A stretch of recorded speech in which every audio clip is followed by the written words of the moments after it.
Thanks for changing to your station, the Africa Independent Television, and welcome to your program, Security Watch Africa. It's another edition of your program where we'll bring you information you need to keep your life safe and secure. Wherever the information is, we'll make sure we'll bring it to you, because life is sacrosanct. If your life is threatened, you won't be able to focus to do anything meaningful, and that is why we take this program seriously. And we must thank all our viewers all over the world who have been saying some nice and kind things concerning this program, and those who have been giving us ideas on how to do better. We really appreciate your comments, and we'll ask you to please continue partnering with us so that we can do better than we are doing.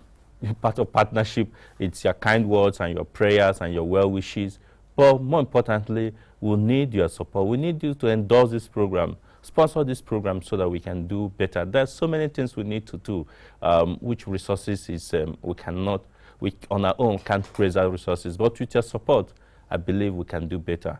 Corporate bodies, you're supposed to be able to take issues of security very seriously. As part of your corporate social responsibility, you should take care of the people around you. And what best way to do it than to provide them information they need to keep their lives safe and secure. Welcome to your program this week. My name still remains Patrick Abambu.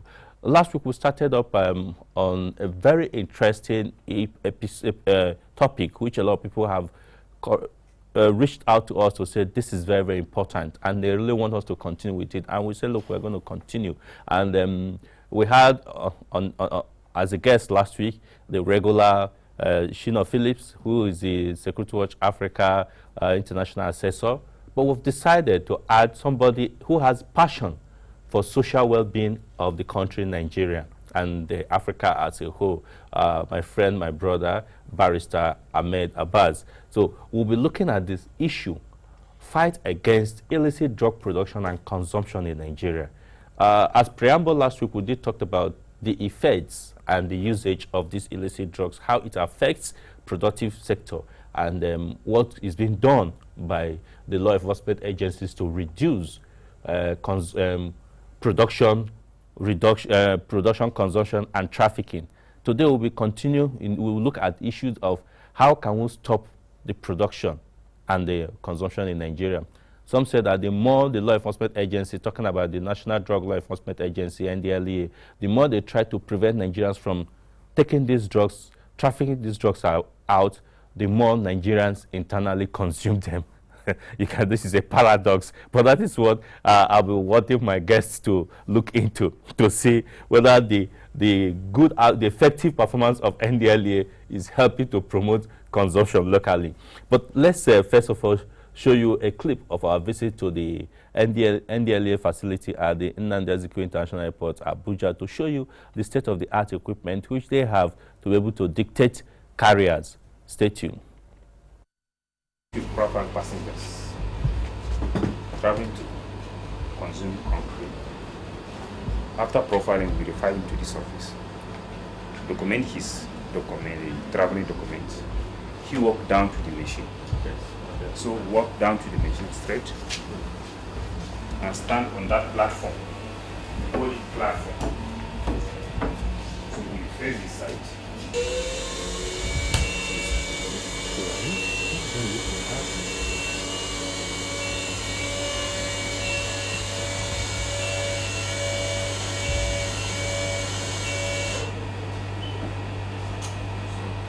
You can stay there. Come down.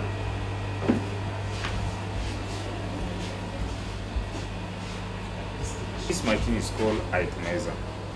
We used to take sample on bags, individuals' bodies or other certain places. When we take the sample, we put it into this slot. It gives us, in order to analyze, it gives us a basic result. When you take it once, yes, it's analyzed. After analyzing, it give us a result. It will show either cocaine or heroin. So there, it will direct us to want to check that man to the extent to show whether he has that one. It's the same thing with this one. I think this one is called mobile tracer. We took sample as the other one. Just take a swab, either on bags, boxes, side of car, on individuals, some certain places.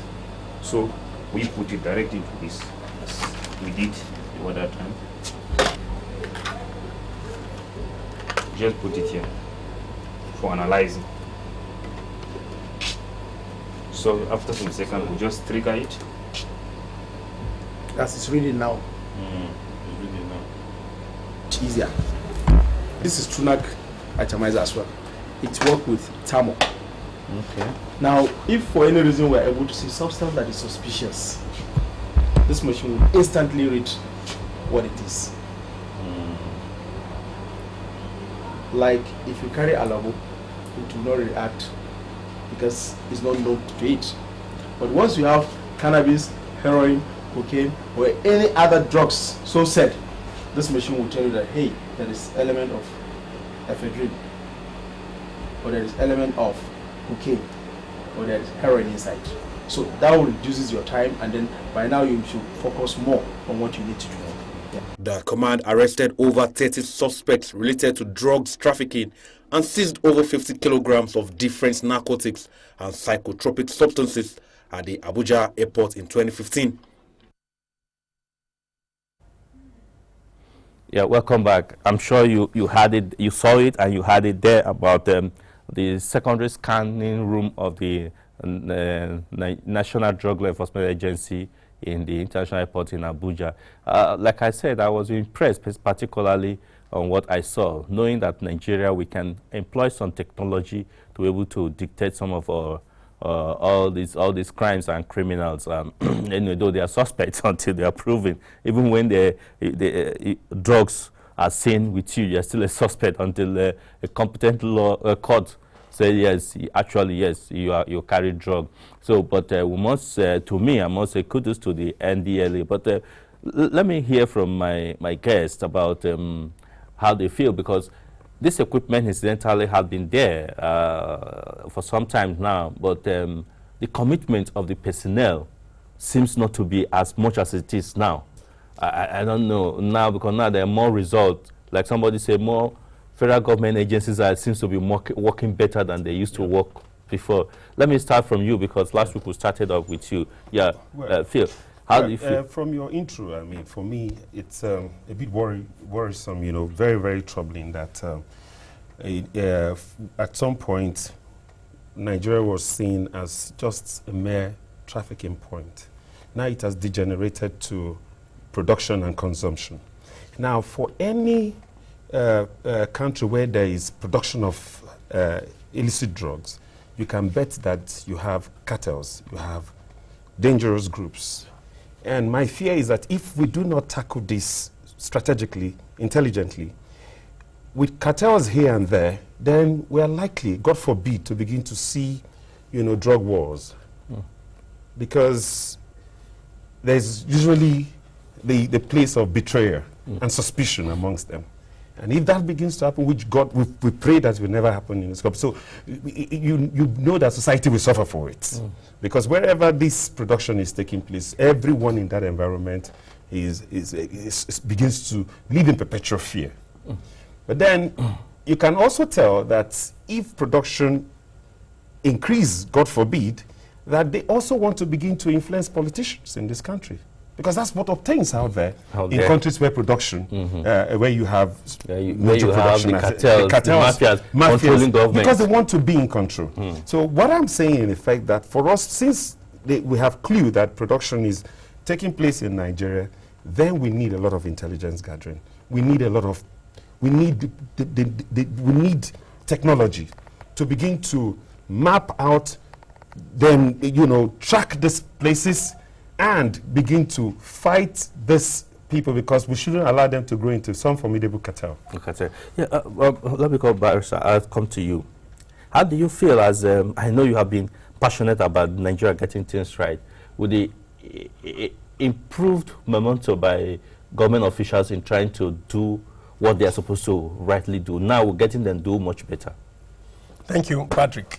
You have always been a strong believer in, I belong to the school of thought that believes strongly that, look, what we need is just a leadership that insists things must be done right. You, as a leader or president, you can't be everywhere. Institutions were set up to help the state, to keep the society sane. And what a competent leader, a committed leader needs is to break down his values into those institutions. Look at them eyeball to eyeball.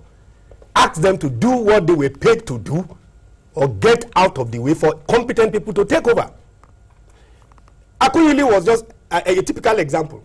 She came and breathed passion into NAFDAC. NAFDAC, that was moribund, that was non-existent, became a global institution. After she left, NAFDAC all of a sudden went into oblivion. So I want the president to do more. Constantly interact and interface with the institutions. You were set up to do certain things in the society. Do your job and the society will be clean. He rightly said, technology. There is no way we can enforce our law without the assistance of technology. This country is so big and so wide that, look, there's no amount of police or MDLA that you have that can monitor the entire drug production, drug distribution network in this country. You need technology. If you look at some documentary in US, you will see drug agents could follow, lead. They go to the street, look at those distributing the street, follow them to know where they are getting the drugs from, packaging, and who are their sponsors. They could do that for the next 6 months, 9 months. Even 1 year plus. And when they lead them to the barrel behind them, you see them moving to arrest them. So we can't fight drug war without technology. And finally, we must also question the philosophy via which we do so many things. Yeah. We swallow hook, line, and sinker. So many things. Urban law enforcement system cannot help us in this country. We must go back to community-based.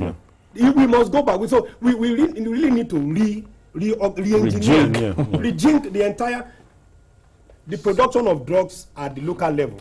Exactly. They are not in Abuja. They are in the remote areas. So we have traditional ways. They should go back, because we need to ask ourselves, how best do we police our society? If I may buttress what he's saying, especially with leadership, I think, and that's a major problem we have in Nigeria, and I want to believe that the current president is a visionary one. You see, it becomes a lot easier for any institution to follow if the leader is visionary. What is the vision of the leader?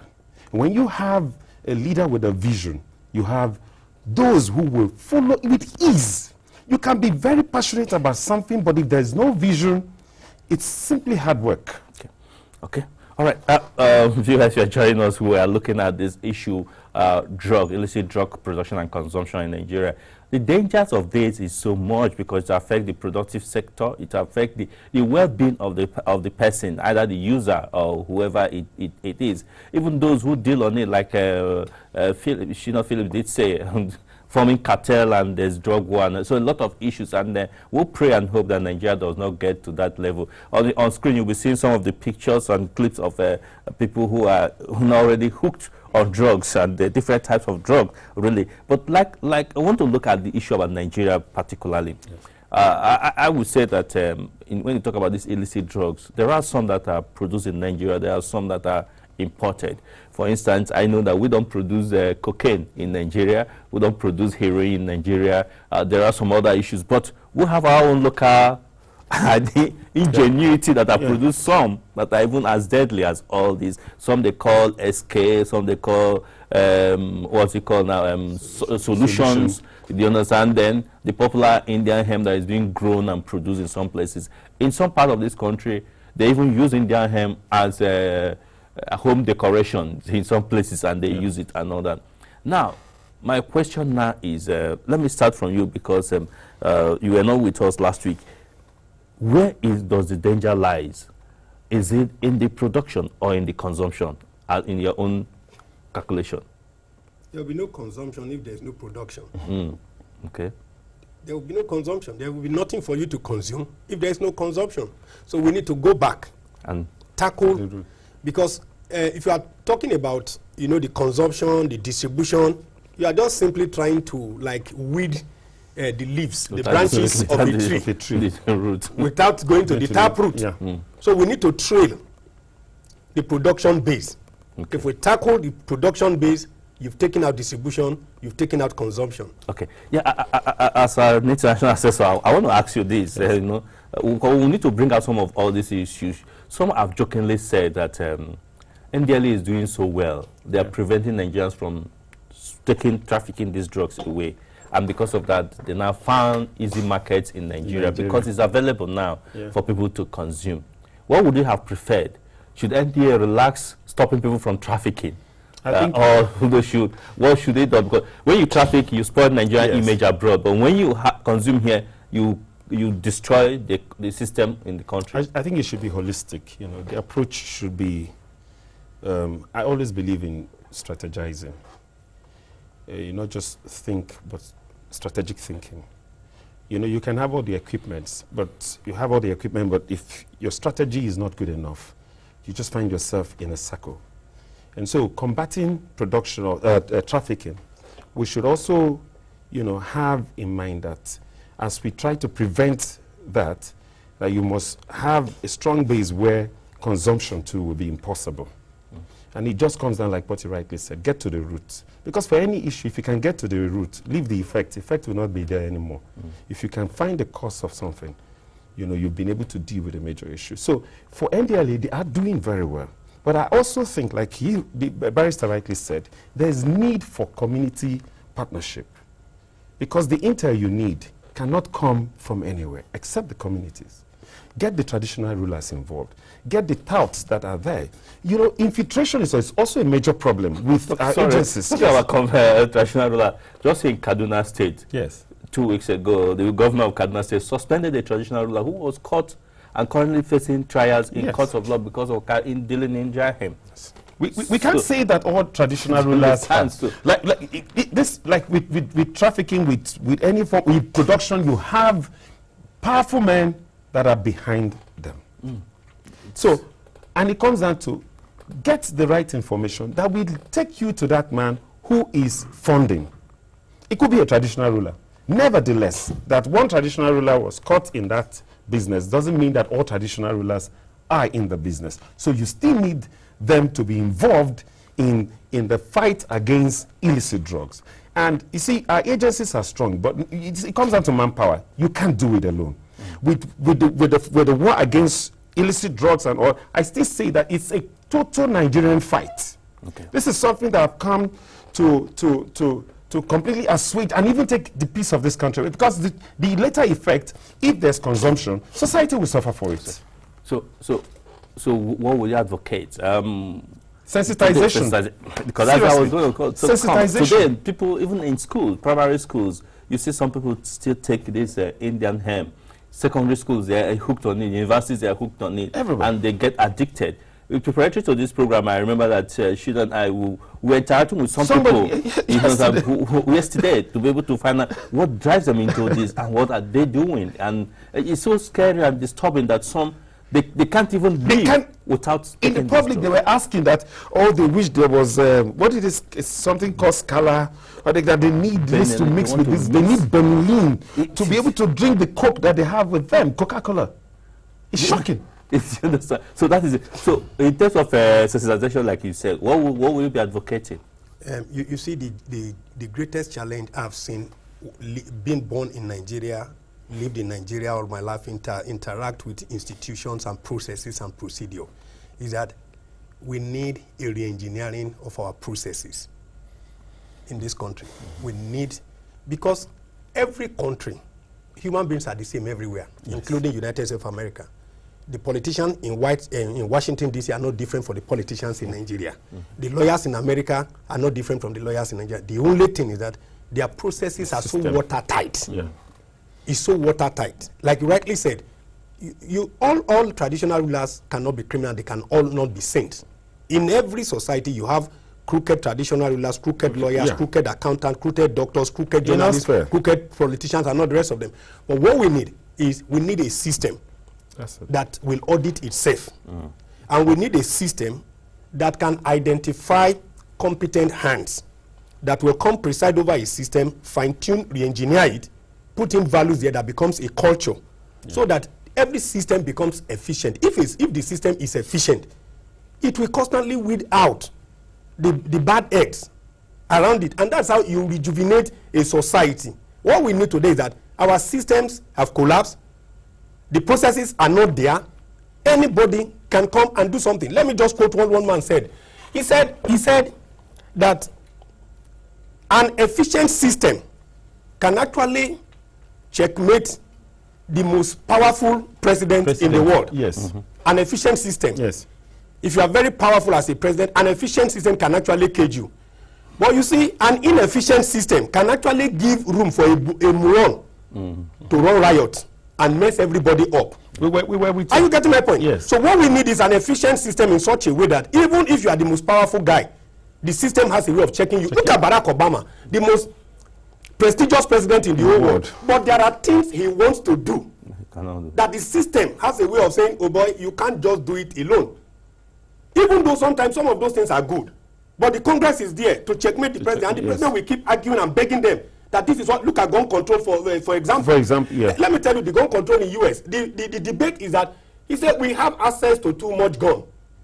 And the rounds of ammunition are so limitless. You can go into a gun shop, buy a 10,000 round ammunition. And the National Rifle Association says, did you know how we got there? It took us long before they gave us. You know what? How did we get there? It took us long to have fought to be given the right to own guns to protect our life, because there was a situation where people will just carry gun into your house, line you and your family up, rob you, and just look at you and say, I don't like your face. Papa. They had to fight to say, give us right to defend. Now you are telling us to relinquish that right. And we have come a long way. It's a debate. And of two sides, one is saying, no, we're having too much access to God. One said, well, that right, we fought for it with blood, with all the time. So what I'm trying to say is that once a system is efficient, it can cage the most powerful president who wants to be a tyrant and not the rest of them. And when a system is also weak, it gives even people who do not have any business presiding over human institution. You know, Patrick, even with system, it's for me, I'm always very afraid, especially when there's a change in government in Nigeria, especially. You want to try to put a system, and then another government comes in and brings down everything. You know, and that for me, it's unacceptable. I really wish we would be able to continue with this, because it's bringing out a lot of things. You know, like we always say, you know, security affects every part of our life. It's not about the physical security we talk about. Everything, if the system is right, security systems will work better, will work well, will be able to know the right thing to do. For instance, somebody was just telling me, say, look, how do you describe, how can bombs, where they store bomb in a police station in Adamawa, could just go off and start exploding, you know, because of how can an armory be within a community? Let me just add, the honest truth is that, look, you do not need to go to war college in US or India, the best war colleges in the world in security related matters, for you to know sometimes. Go to our police stations and army barrack. You will see a policeman or a soldier on guard, guarding a military and a security facility with his gun on his shoulder. And sometimes either playing draft or sleeping or eating. You are an easy target for anybody that wants to take out that institution.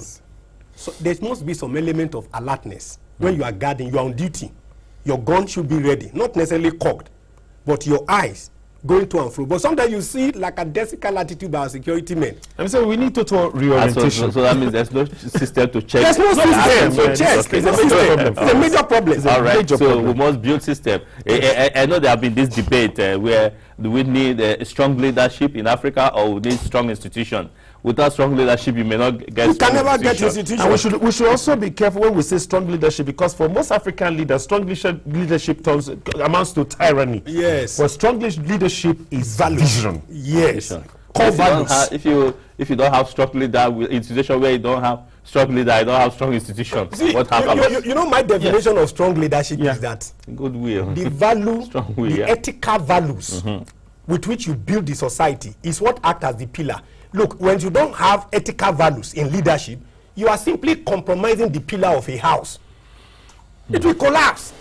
Okay, let's return back to it. And then let's not forget that for that ethical values to be, you must love your country. Yes. Of course, passion. Okay, let's get back to the same passion of making sure that Nigeria does not become a consuming country in terms of hard drugs, because the problem, US today is spending billions of dollars to fight consumption. In fact, because of that, they're taking the war even to some other countries to try to stop them from production.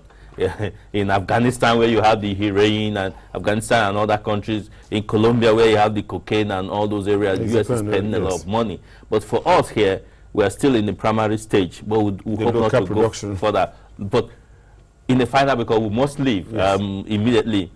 For you, what can we do? What should the government, the people, because I know that there's a national master plan now for control of drug. What do you think people should do now? Very simple. The government should just bring in all the partners, and like we rightly said from the beginning of the program, vision is simply understanding the problem and how to solve it. Except you go to the taproot. Even if you see that influx of drugs into your country is a problem, then you must collaborate diplomatically to go to the root and stop it there. Yeah. My take on it is simple. For America, you want to wonder why consumption? And it's happening now in Nigeria. Why? What is the crave for it? What is responsible for it? And I think that that's an area that even everyone should look into. For a father, you look at your kid, you begin to wonder, why has this particular child changed and begun to do terrible things? You want to know why.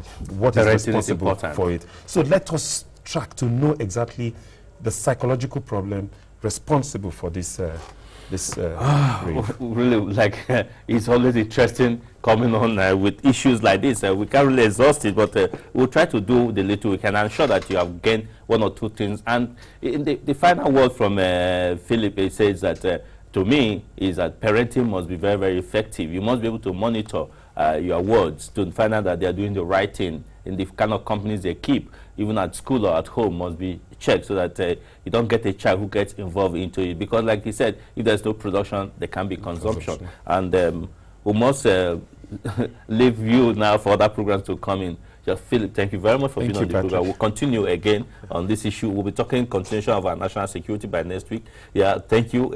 You came all the way from Lagos to be part of this. We really appreciate your contribution. Yes, if possible. Yeah, if we have resources, we'll bring our guests to be able to. And that's how we need sponsors.